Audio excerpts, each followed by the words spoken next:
Hey now, we are getting over, and I am the Silver King, Adam Silverstein, here to lead you through these hard times.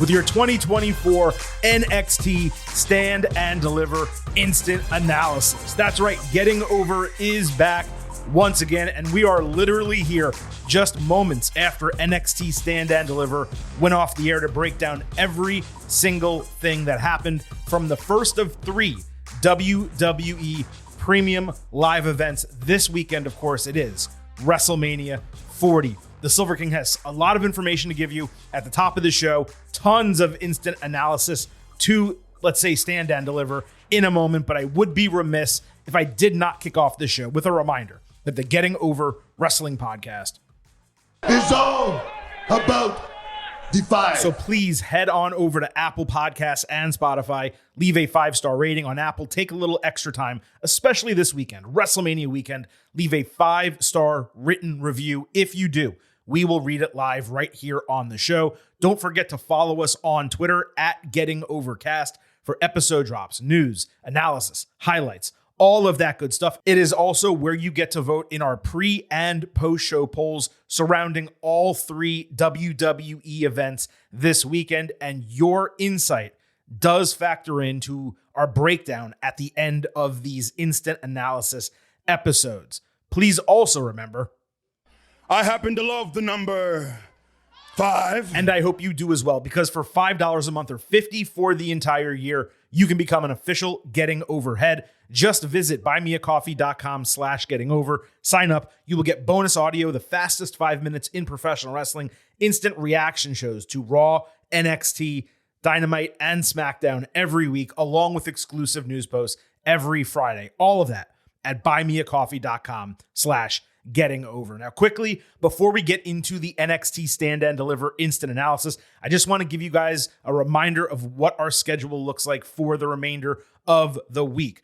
On Saturday night, hours after you are listening to this show, if you're listening to it on Saturday, of course, we will have your WWE WrestleMania 40 Night 1 instant analysis. And then 24 hours later, Sunday night, we'll be back with your WWE WrestleMania 40 Night 2 instant analysis. And then this coming Tuesday, we will cover the Raw after WrestleMania, the WWE Hall of Fame, Bray Wyatt becoming immortal, the Slammy Awards, and much more. All of that coming up in the next few days. And if you happen to be listening this before either night of WrestleMania, don't forget to go in our podcast feed, if you have not already, and listen to our WWE WrestleMania 40 Ultimate Preview. We also have a bonus WWE episode from this past week where we broke down the explosive interview that was held with CM Punk, another one with Cody Rhodes, and the A&E biography of Roman Reigns. We discuss Reigns' legacy leading into WrestleMania. Those are 2 WWE shows for you to listen to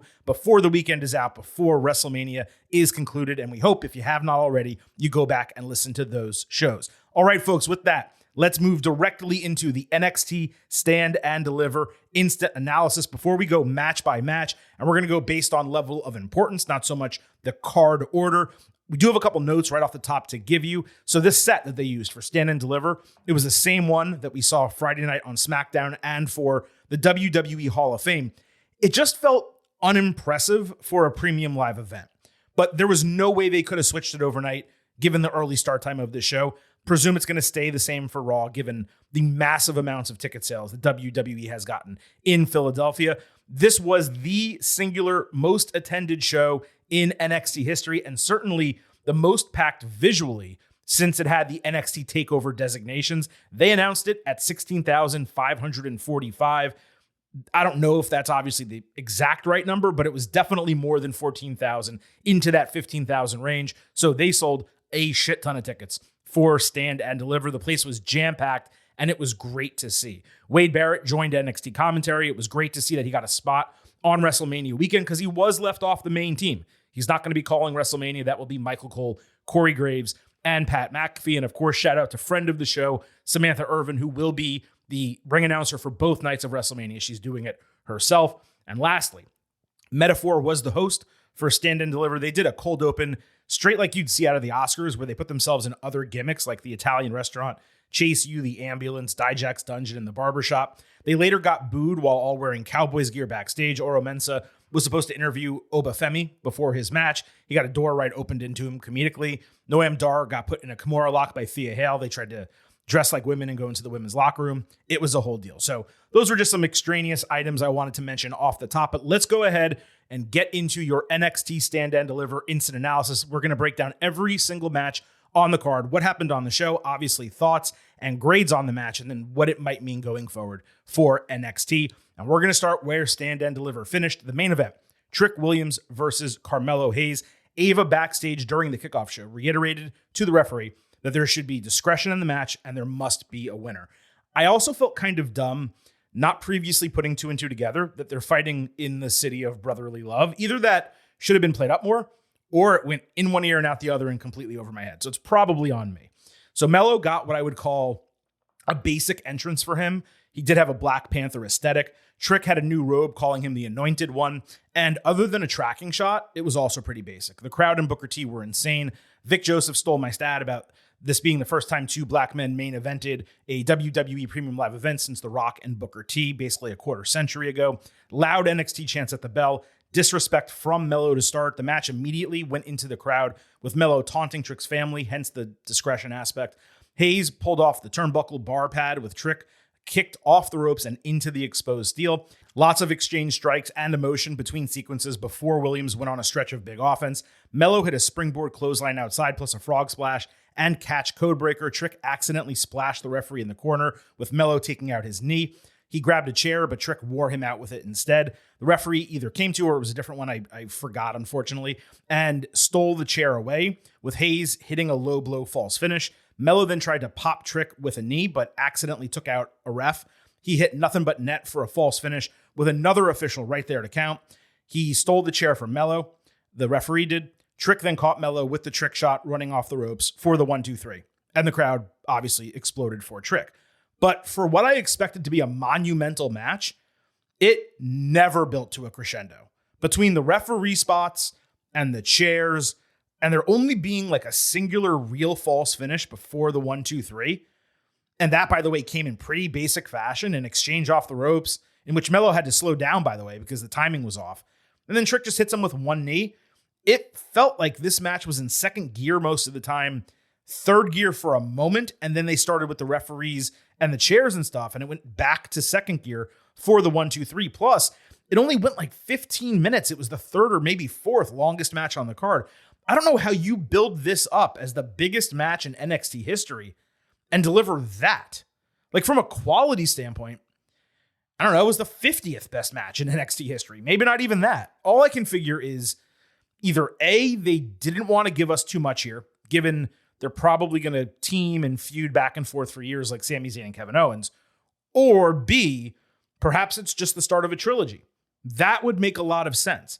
But for two top-tier guys in a highly anticipated match, given the history and the fact that it's WrestleMania weekend, it was maybe the fourth best on the card, probably the fifth.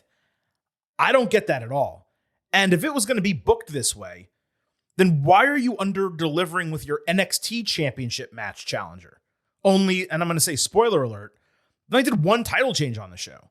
The crowd popped for Trick getting the win, but it was not like an explosion of emotion like we have seen so many times before. It was so damn anticlimactic when this was built up in a way that was supposed to be Trick exercising the demon of Melo and then moving on with his career. It's legitimately one of the most surprising bookings I can remember. And even if it was cut for time, which was possible, it looked like the referee at one point was speeding them up. I don't know why you would cut it for time. Stand and Deliver was well under 3 hours. I know that people need to get to the WrestleMania kickoff countdown show, whatever they want to call it. And then WrestleMania is basically 4 hours after it starts, actually 4 hours after this show was over. But to build an entire storyline for a year, and if this is the end and you're ending it that way, that's just massively disappointing. So look, this is the instant reaction. You know, you guys know that normally we go back, I'll watch matches a second time. I'll give a different thought if I have one. I'll provide a little bit greater detail on our next NXT show, which will come this Thursday. But that said, even in the moment, don't really understand what they did here. And for me, it was massively disappointing. I was at 3.5 stars and a B. And I was thinking coming in, like, this should probably be an A+ match. It just didn't come anywhere close to it.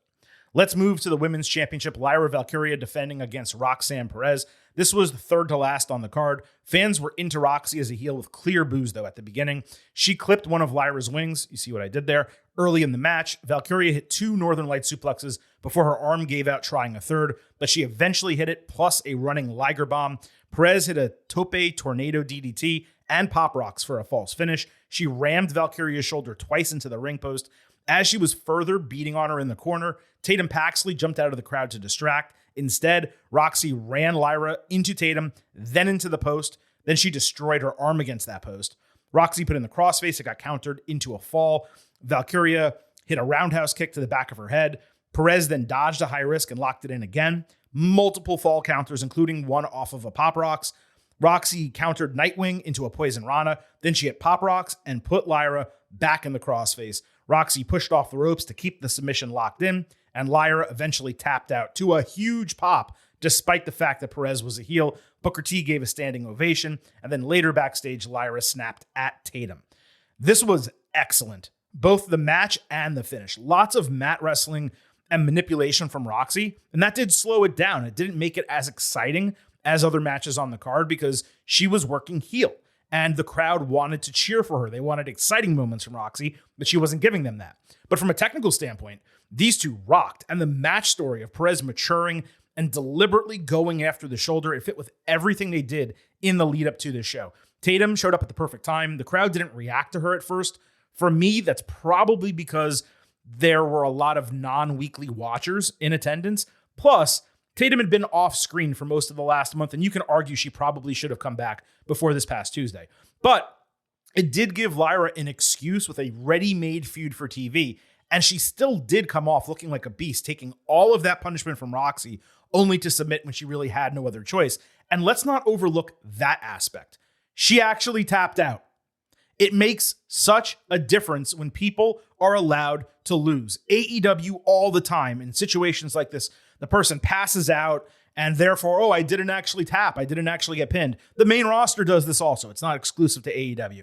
They do it less frequently, WWE main roster, than AEW, but nevertheless, it happens. In NXT, it can happen occasionally as well, but more often than not, people tap. And Lyra tapping here, it sold the win as much more substantial for Roxy. And that was super important for her to get a signature solid win now that she's, of course, the NXT Women's Champion. Putting the strap back on her as a heel, it's exactly what we predicted. It's exactly what we expected. And it was exactly what Shawn Michaels needed to do. And like I said, on top of all of that, tapping her out, everything, she won clean.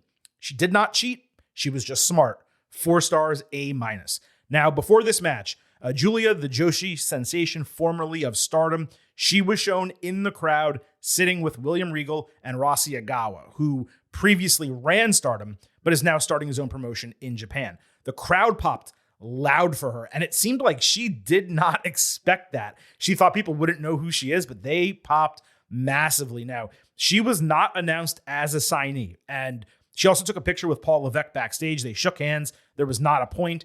And I think in the caption of that, or a tweet that Triple H responded to, he said it was great to host her backstage. But it's been a poorly kept secret for months that she will join WWE sooner than later. First, she's helping Rossi start his new promotion over in Japan. Then she's going to come over after that. She's going to be NXT's biggest women's signing, at least since Saray in 2020. Obviously, that one did not work out. But really, Julia's at like another level. You could argue it's actually the biggest women's signing for NXT since Io Shirai in 2018. That's 6 years. And you know what? That's probably more accurate. She's not necessarily at Io's level, like when Io signed, but she's pretty freaking close. And I would say nearly as talented. Io, though, for me, has always been at a different level from a lot of other women. But this is huge, of course, for WWE. Getting her on TV, that's not going to happen unless everyone involved is confident that there's going to be a signing, or there's already been a signing, but they're just not announcing it. So huge moment there. And obviously having her in between another women's announcement that we'll talk about in a moment and the NXT Women's Championship match, clearly they're presenting her as a big deal. All of that very important. Let's move to the NXT Championship. Ilya Dragunov defending against Tony D'Angelo. Tony D cut a promo during the kickoff show looking at the Rocky statue, talking about going through hell and coming out on the other side. He also got a Sopranos-style intro for his entrance. Dragunov sold the hand from the opening bell, and D'Angelo worked it plenty during the match. Ilya hit a Death Valley driver ringside and a pull-down powerbomb inside. Stacks handed Tony brass knuckles. He declined them. Ilya then stomped his hand on the ring apron, which was really cool. D'Angelo again declined help as Dragunov was beating him basically a second time. So Ilya kissed him, which gave Tony a second wind. He was just pissed off. D'Angelo executed an avalanche overhead suplex, and then, I've never seen this before, they together decided to clear off the Spanish announce table, despite being opponents. Dragunov hit an H-bomb ringside, put D'Angelo on the table, hit a second one flying off the barricade, plus a flying senton inside for a false finish. Tony caught him flying for a powerbomb and hit a few slams. Dragunov came back with Torpedo Moscow and a super H-bomb for the 1-2-3 to retain the title. This was exactly what it should have been. Better than expected as a match. D'Angelo, I think, did himself proud. He got a handshake from Dragunov after the bell, and he did level up his game for a match at this level. Ilya's mouth got busted open. That again made him look like a badass. Tony D twice refusing help. That was appropriate. It wasn't because he's a face. It's because he's all about the business. He wants to beat him man-to-man in the ring, and that's a nice character trait. I could see him now deciding otherwise, like he tried to win clean and didn't work, so now he's going to go after the North American Championship and maybe he cheats. That could possibly work. Dragunov needed to remain champion as D'Angelo was nowhere near ready for the top title, both from a positioning standpoint and a booking standpoint. We talked about it. He went into the singles division, decided to challenge for the title, despite not really having wins under him, and I didn't appreciate that from someone who's a weekly watcher of television. And yet they ended up putting on a pretty damn good match. It was always an odd booking, though, for the show, like I said. But given it did not main event, it was at least understandable that they did this. Trick almost certainly needs to be the one to beat Ilya and probably send him to the main roster when that happens. That should come before 2024 is out. It could happen around SummerSlam. But watching this show and seeing Dragunov just remain dominant and clearly the best wrestler, male or female, on the entire brand. Then seeing the Trick and Mello match and saying, man, Trick, he's still really green. And we know that he's green. We've known that he's green. But he's still green. He's still a neophyte to some degree. Does it really make sense strapping him up? Like, I don't know that he's as ready for the title as Braun Breaker was when he won it. And Braun wasn't ready for it at all at that first time. So, you know, maybe this is a little bit longer. Maybe they're stretching it more than we expected. As far as this, going back to Dragunov and D'Angelo, the match story here worked with the hand injury, giving Tony D a better chance than he otherwise would have in this situation. And yet, he just was not up to the level. I went 3.75 stars, B+. By the way, this match went 17 minutes. The women's title match went 16 minutes. And like I said, the Trick Mello match went 15. So it was tied, Trick Mello, for third longest basically on the card, which, again, as your main event, doesn't necessarily make sense. Also, NXT for a while has been giving people like 20-plus minute matches, maybe even longer than that. And yet none of them went to that level on the show, which, again, was just interesting the way it was done. Let's go ahead and move to the North American Championship. Oba Femi defending against Dijak and Josh Briggs in a triple threat. He don't want no water. He don't want no bread. All he wants is meat. Folks, let me tell you, There's a lot of beef out here. there was indeed. Oba looked awesome during his entrance, like a total beast. He flipped both challengers completely over by their feet. Femi caught Dijak flying off the apron, ran him into Briggs, and then press slammed him on top of Briggs ringside. Then he threw a desk chair, only for Briggs to choke toss Dijak off the top rope into Oba, who was sitting in the desk chair ringside. Big meaty man slapping meat. That's what I want. And that's what we got. The challengers double choke slammed Femi, only for him to double choke slam them, one arm each. Briggs took out Dijak with a clothesline from hell, avalanche style, for a rope break. They all exchanged a series of huge boots. Dijak hit High Justice for a 1 count, then came back with a massive Canadian destroyer for an arm lift. Dijak put Briggs in a fireman's carry. He went to climb on the ropes to do something maybe like a Samoan drop, only for Femi to get underneath him and tip them sideways for a Doomsday Avalanche Death Valley driver. Reinforce the ring post. The beef's going to be flying tonight, gentlemen. Dijak fully lifted Femi for Feast Your Eyes. Briggs tried to break it with a moonsault, but Dijak avoided it. Femi took it, and then Dijak hit him with a second Feast Your Eyes, only for the referee to get dragged outside. Briggs pounced Femi through the barricade, and then ate Feast Your Eyes ringside. Dijak hit a fourth Feast Your Eyes, second on him in the center of the ring, only for Oba to appear out of frame. The camera was fully zoomed in on the two guys' faces, grab him in a choke, then powerbomb him into Briggs, covering Briggs for the 1, 2, 3. This was literally a perfect match until the finish. Just the straight up wrong decision to stick with Oba when he had an excuse to lose the title without getting pinned here. They should have taken that opportunity to crown Dijak. Not only did he deserve it, but you need a veteran holding the title, not a total neophyte like Femi.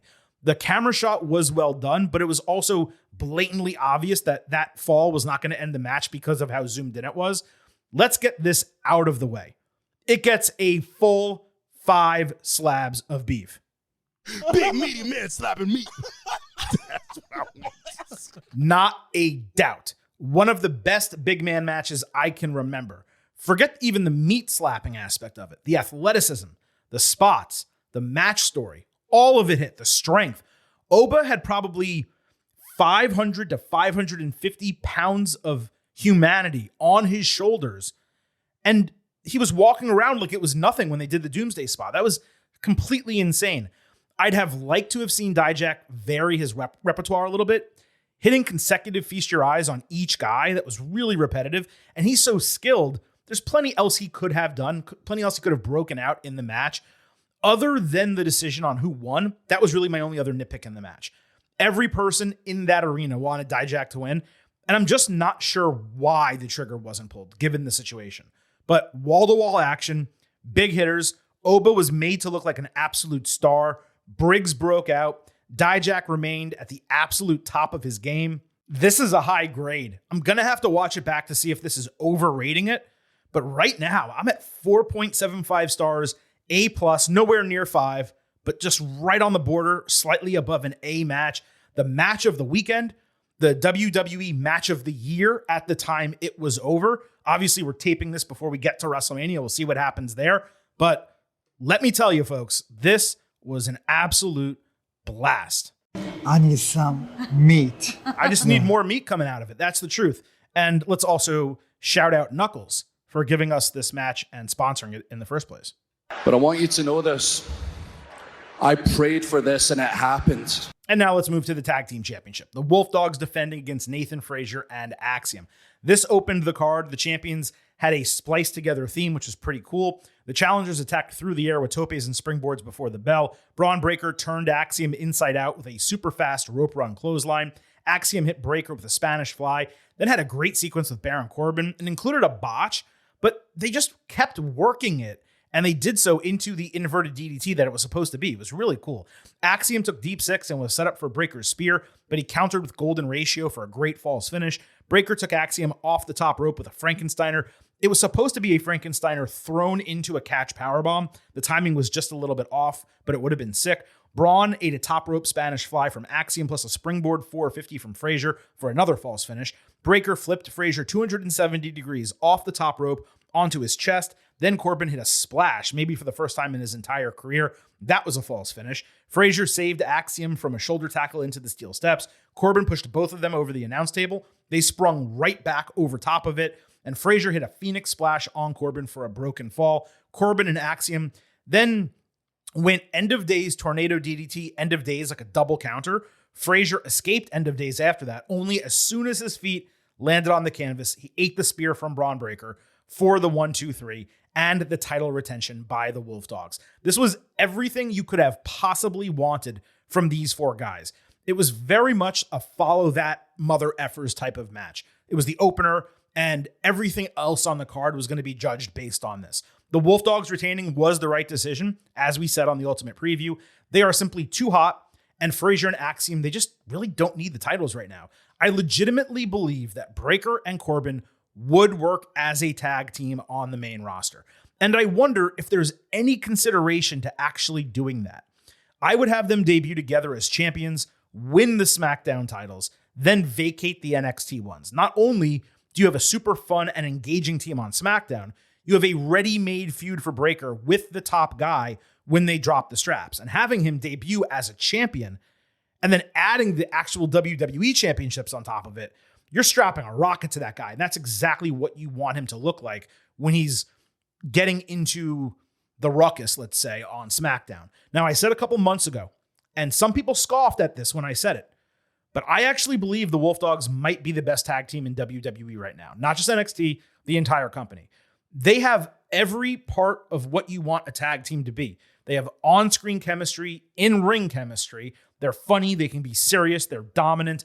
And they work well with big competitors because of their size and small competitors because of their speed and athleticism. They really are the entire package.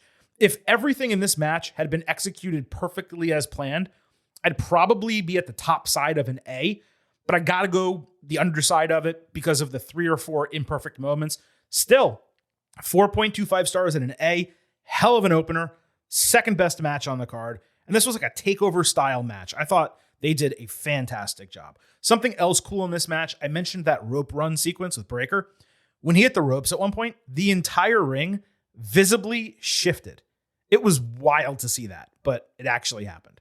Now let's move to Fallon Henley, Thea Hale, and Kalani Jordan against JC Jane, Kiana James, and Izzy Dame in a 6-woman tag team match. The heels attacked before the bell. Kalani hit a sick pendulum tornado outside. Fallon had a really nice counter off the ropes into a suplex, only to eat a really nice avalanche Spanish fly from Kiana, plus a flapjack, 401k, and a perfect pump knee from the heels. Duke Hudson caught Thea as she was thrown outside the ring by Izzy. Kalani came back with a top rope moonsault outside, 100 times better than Charlotte Flair, and an immediate kip up when she landed, only for the injured Jasmine Nix to take her out. JC was left with no one to tag and Thea waiting for her. They got some shots in together. Hale then countered Dame off the ropes, cinching in the Kimura lock for the win. Again, a tap out. Fallon looked angry at something after the bell. Maybe she got hurt. I hope not. I don't think it was storyline. It was just kind of odd. Now, even though this was in the cool down spot after the last 2 matches, which made sense, these ladies delivered. One of the awesome things about NXT is watching folks develop, not just year to year, but week to week and month to month. Seeing how much Kalani has improved from last fall. You forget, she wasn't really doing much before she went into Iron Survivor Challenge. That was her first major match. For her to be in that match and deliver, and then come here in a far less, I'm not saying it's less scripted, but that had to be so nailed down Iron Survivor where people were just kind of hitting their spots and going through their individual motions. Kalani here was wrestling. And to see her kind of do it in the way she did was super impressive. Thea's 20 years old. She's like a year or so into her career. And she's better than a lot of women out there who are 30 and have been doing this for a half decade or longer. I did think the heels would win. I thought JC would beat Thea. Then they would do a one-on-one blow-off with Hale coming out on top. So the result of the babyface winning, that was surprising to me. But everything here was super strong. I went 3.25 stars B. The future is bright for this division. This is just a small grouping of the talent coming up in the NXT women's roster. Now, after this match, Ava backstage announced a new title, the NXT Women's North American Championship, the first mid-card women's title in WWE history. And I just got 3 words for you on that. About fucking time. The crowd popped huge for it. It's great to hear the fans are down just from the announcement. This now does mark 7 titles for NXT, if you include the Heritage Cup. And that's a lot for a 2-hour show. Let's just be honest about it. But the women on NXT are featured to such a strong degree. I mean, it is almost equal to the men, if not completely equal to the men. I'd have to go and do math on it, and I don't want to do that because I'm not that type of person. But they are featured so heavily that having as many titles as the men just makes sense. There are women's tag teams, there are women's mid-carders, and there are women's main eventers. And it's really not the worst idea to have 3 titles as long as you vary the appearances on TV. Also, when you go and talk about 7, the Heritage Cup is a completely different style of match. It's not just another title. It's not even a title, actually. It's a trophy. But it's a different style of match with a totally different gimmick. So you should count it. But it's not the same as having 7 just regular championships, is what I'm trying to point out. My only real qualm with this was the white stripe. The men's title's iconic because it has that maroon strap. I would have loved to have seen like a deep, dark pink or a pink purple, just something really dark like the maroon for the men, just to keep that concept going. But it was still an excellent move. I'm glad they're bringing in the title, and I'm extremely curious to see the way it gets decided. I mean, it's going to be a tournament of some kind, but I'm curious to see who's going to be involved and who ultimately wins. I don't really have a prediction right now. Maybe I will have one this coming Thursday. There was also a kickoff show match. Joe Gacy against Shawn Spears. Ridge Holland was on the kickoff show team, which made it clear that his retirement was an angle, though we knew that anyway. As Gacy entered second for the match, Holland hit him from behind with a chair and then stormed off. There were dueling chants in the match. Gacy hit a discus forearm. Spears failed on a third C4 attempt, and Gacy hit a handspring lariat for the win. I assumed Spears was going to win this match coming in, even more so after the chair attack. So it was a surprising decision that Gacy came through that and still beat this veteran. The match was fine bell to bell. It's always my opinion that a kickoff show match, it needs to have enough juice to get the crowd invested without overshadowing anything on the main card. This definitely achieved the latter. It did not overshadow anything on the main card, but it also didn't really have much juice to it. I'm at 3 stars, B- for it. So lowest on the card, but kind of appropriately lowest. Nothing really wrong with it to that degree. There was also a hype video for Javon Evans on the show. That's former indie sensation Jay Malachi, who has been signed to WWE for a number of months now. He's 19 years old, high flyer. He's already making waves on NXT Level Up. I think he just on the house show loop had a match with Carmelo Hayes, which was supposedly pretty good. He's making his debut this coming Tuesday on NXT, which of course is fantastic. Now that we have broken down NXT Stand and Deliver instant analysis style, let's go ahead and wrap it all up with a final grade for the show. Just a reminder, when it comes to the pre-show expectation grades, the Silver King on the Ultimate Preview episode, I came through with an A-. My thought process was that some matches would probably over-deliver and the main event would be an absolute banger, which would take the show from somewhere in a B+ range to over the threshold. I said a 90 A- is pretty much what I was at. And interestingly enough, you all disagreed with me. Usually we're pretty aligned on our expectation grades going into shows and frequently on our exit grades coming out of shows. But you all gave a 30% A, 63% B, and 7% C from the poll we posted on Twitter at Getting Overcast. That averages out basically to an 87 in the 87-88 range, but nevertheless a B+ for this show. So your expectations were lower than mine coming into Stand and Deliver, but let's see what you all thought coming out of the show. Now, voting is still open as I read these numbers, so they might slightly change from whatever poll you see if you check our Twitter account in a little bit.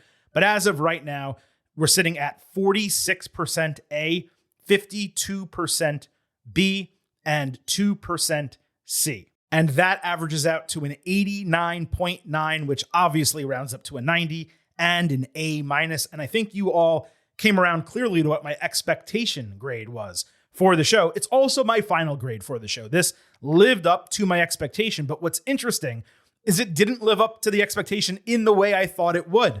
The main event was not the match of the year. It was not this explosive moment for Trick Williams where we said, holy cow, they totally delivered and just made a bona fide star that no one's ever going to question and all this type of stuff.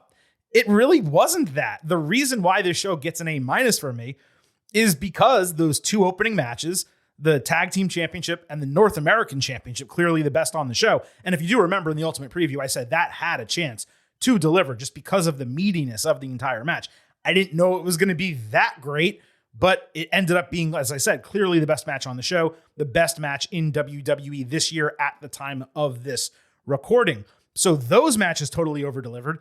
And then again, Dragunov and D'Angelo, I wasn't totally that crazy for it, but they put on the best match those two possibly could have. And then, of course, Roxanne Perez and Lyra Valkyria did pretty much exactly what I thought it would, and the rest of the card transpired. So it was hot in the early portion. And, the reason why it's not an A is actually Trick and Mello, because if that match was better to any significant degree, then this would have been a flat A card for me. But it just, unfortunately, you can't end on that note. and then come back here and say, well, that was an A show, one of the best shows of the year, one of the best shows we've seen in years. You can't say that because it wasn't.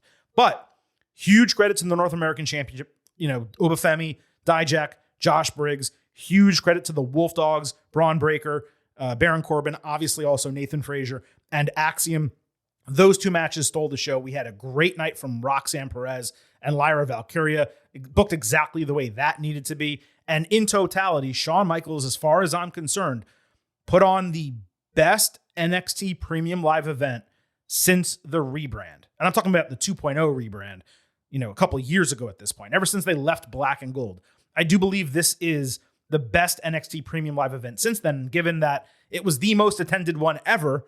Then obviously that's hugely successful for them. It should be for them as a brand, and maybe it can lead to a ratings increase and more attention on the product. That is always the hope when you're talking about the developmental product and trying to have it gain some momentum. You can do that by bringing main roster superstars down, but the way to get staying power is to put on really good matches and really good storylines that get people invested, and the crowd was invested on this card. Basically every match over-delivered except the main event, which, as I said, absolutely under-delivered. But folks, we have a ton of professional wrestling still to come this WWE WrestleMania 40 weekend. So as much as I would love to pontificate on NXT further, we do need to wrap up this instant analysis. WrestleMania is just a couple hours away. The Silver King needs to do something, take a nap, get a drink. I don't know. Got to do something before WrestleMania. So on that note, I hope you all enjoyed this edition of the Getting Over Wrestling podcast, this NXT Stand and Deliver instant analysis. On the way out, let me just remind you, we will have WWE WrestleMania 40 Night 1 instant analysis Saturday night as soon as that show goes off the air.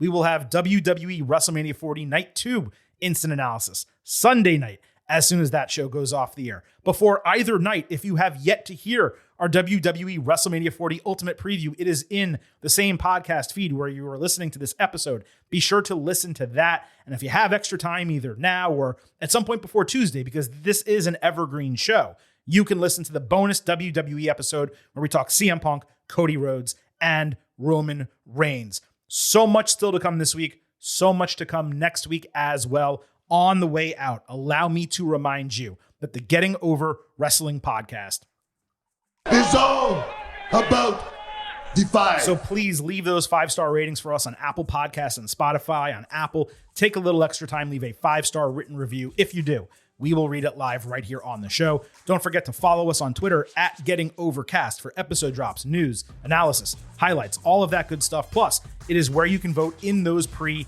and post-show polls that we just referenced. Please also remember, I happen to love the number 5. and I hope you do as well, because for $5 a month or $50 for the entire year, you can become an official Getting Overhead.